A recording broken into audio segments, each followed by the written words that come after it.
Mga kapuso, ang sarap talaga ng feeling ng Kapaskuhan. Kasi feel na feel talaga natin kung gaano tayo ka-bless. Bawat isa sa atin. Para natong mga Pinoy, it's the season to celebrate Christmas, hilabi na kung magsugod na ang bare months.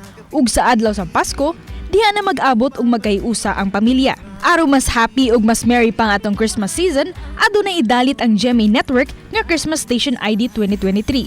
Makita nga nagkaiusa ang mga kapuso singers ug mga artists aron nga maghatag og good vibes kanatong tanan.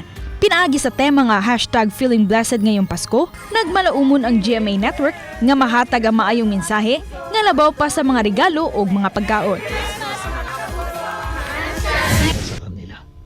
Mapa-aksyon, mapa-drama, ug mapa-comedy. Kini ang inyo makita ug masaksiyan sa bagong GMA teleserye nga Black Rider. Istorya sa pamilya, pagigugmaay, hostisya ug uban pa ang inyo mabit-bit niining bagong programa.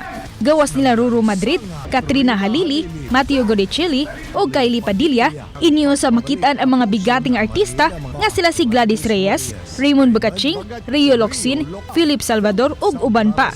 Busa, ayaw ninyo si Piata mga kapuso kay karong alas 8 sa gabi na pagkahuman sa 24 oras ang Black Rider.